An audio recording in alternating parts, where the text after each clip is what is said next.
In the name of Allah, the most compassionate and the most merciful. Dear Ummah, today we will discuss the story and legacy of the third Caliph of Islam, Uthman ibn Affan. May Allah be pleased with him. I hope you will stay to the end of this video and learn about the endurance and struggle of the Sahaba in the path of Islam. Uthman ibn Affan, radiyallahu ta'ala anhu, was born into the noble Quraysh tribe in Mecca, 5 years after the year of the elephant, approximately 576 CE.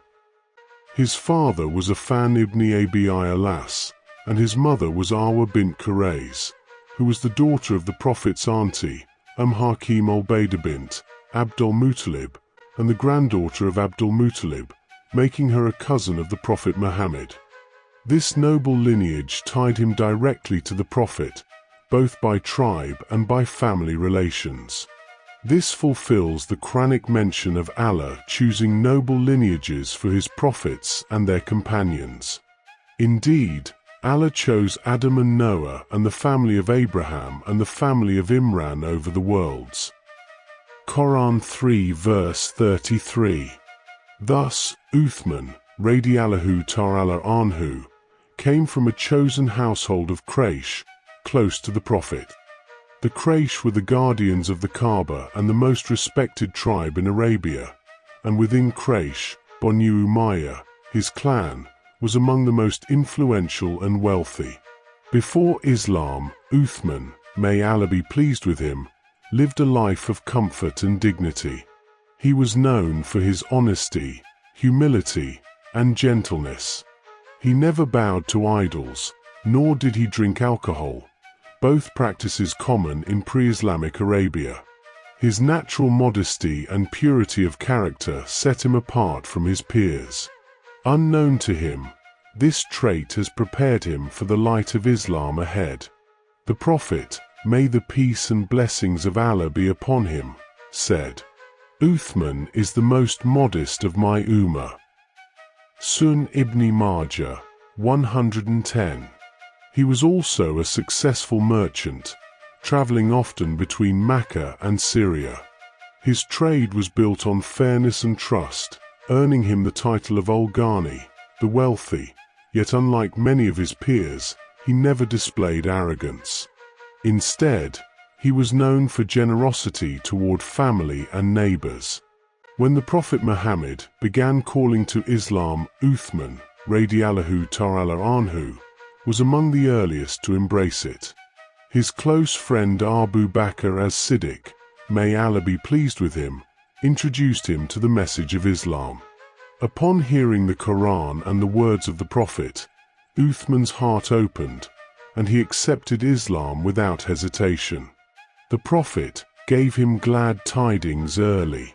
Every prophet has a companion, and my companion in paradise will be Uthman.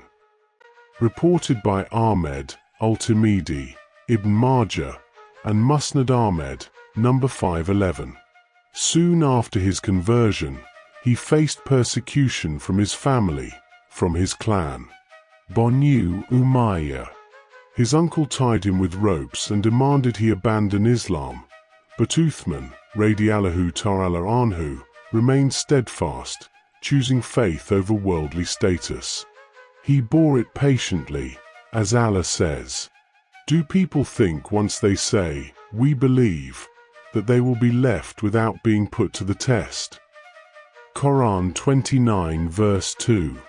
After becoming Muslim, Uthman, may Allah be pleased with him, married Ruqayyah, radiyallahu ta'ala anha, the daughter of Prophet Muhammad. May the peace and blessings of Allah be upon him. When she passed away after the Battle of Badr, the Prophet married him to another daughter, Kulthum, may Allah be pleased with her. This earned him the honorific title Dhul-Nurayn, the Possessor of Two Lights. No other man in history was married to two daughters of a prophet. The Prophet himself gave him this honor. If I had a third daughter, I would have married her to you, O Uthman. Ibn Asakir, Tariq Dimashq, with good chain.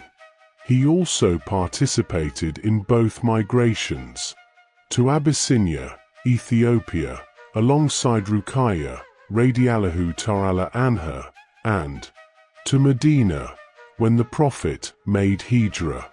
Quran 16 verse 41 praises those who migrate for Allah's sake. Throughout the Prophet's lifetime, Uthman's generosity and loyalty were unmatched. His wealth became a shield for the Muslims. He financed caravans, purchased the well of Rumah when Medina suffered from water scarcity, and a Jewish man sold water at high prices. Uthman, may Allah be pleased with him, purchased the well of Rumah for 20,000 dirhams and declared it free for all Muslims to drink. When the Prophet prepared the Muslims for expedition of Tabuk, Uthman contributed an enormous amount. He donated 300 fully equipped camels, 50 horses, and 1,000 dinars in gold. The Prophet said, "Nothing will harm Uthman after today." Reported by Tirmidhi, Ibn Majah. His modesty was legendary. Even the angels, the Prophet said, were shy before Uthman. After the martyrdom of Umar ibn al-Khattab, radiallahu ta'ala anhu, Uthman, may Allah be pleased with him, was chosen as the third caliph in 644 CE.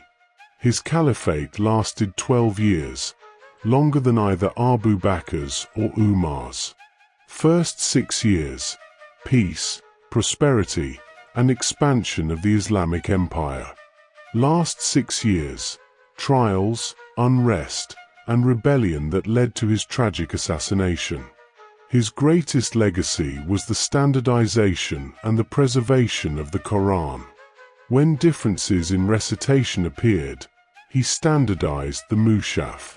Hudayfa ibn al-Yaman, radiallahu ta'ala anhu, said, Uthman sent to every Muslim province one copy of what they had copied, and he ordered that all the other Quranic materials be burned.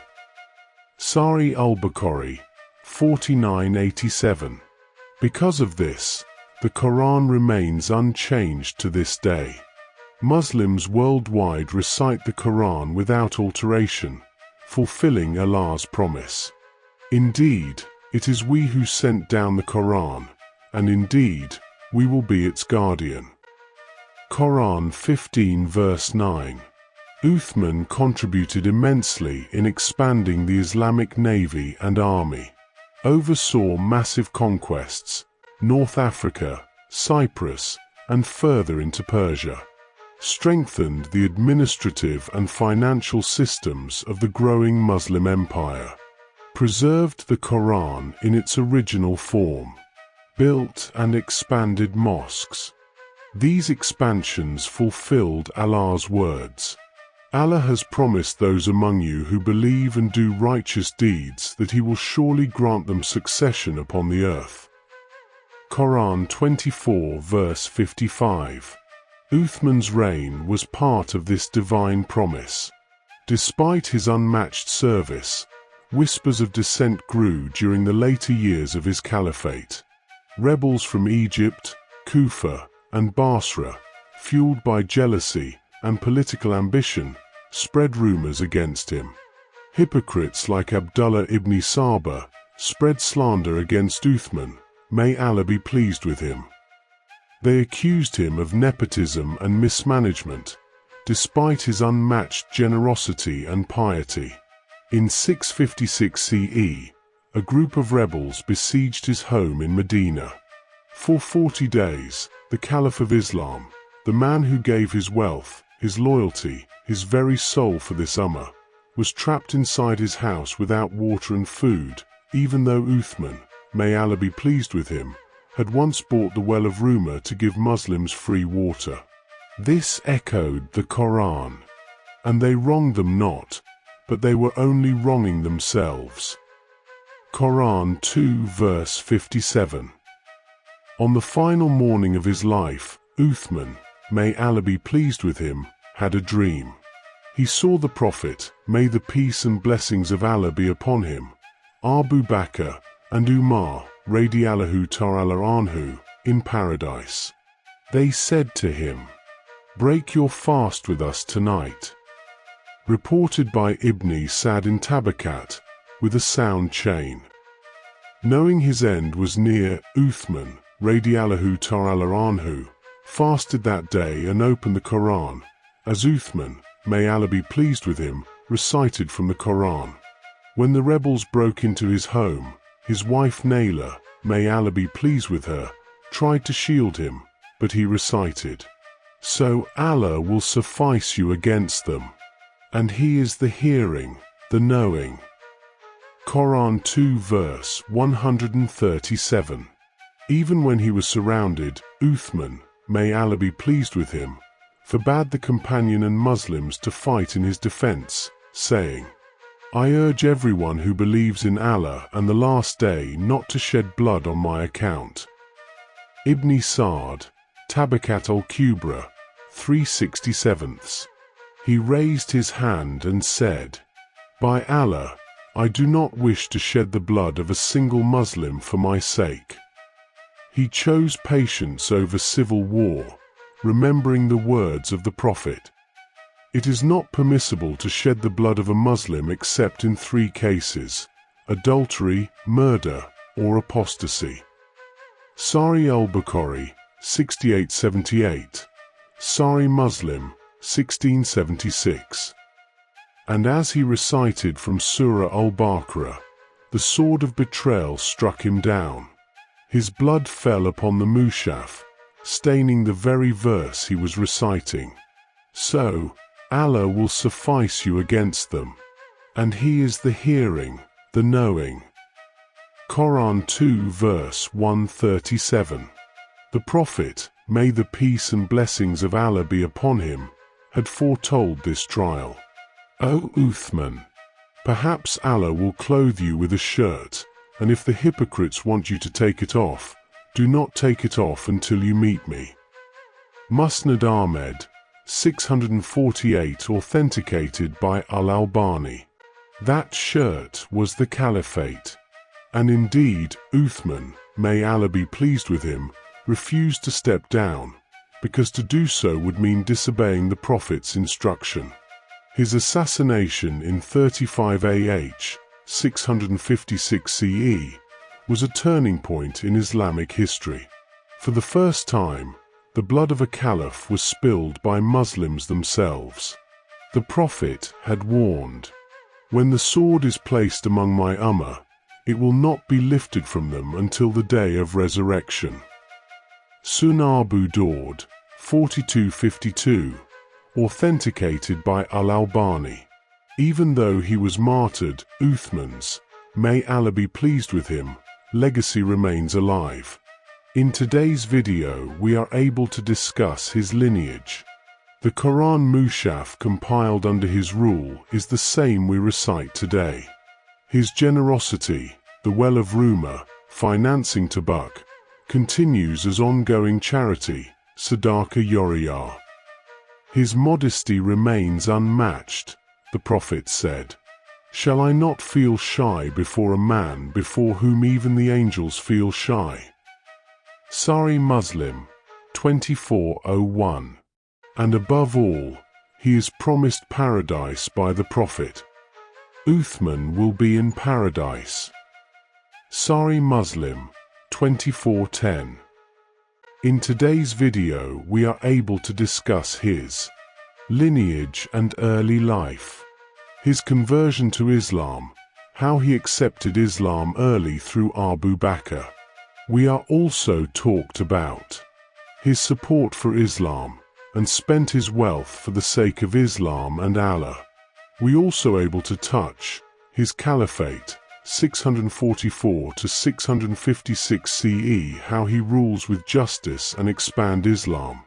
Finally, we also talked about the siege and martyrdom, how hypocrites and rebels, influenced by Abdullah ibn Saba, accused him unjustly and besieged his house for 40 days and later killed him.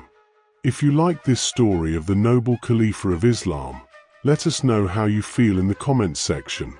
share, and subscribe for more Islamic stories that touches the heart.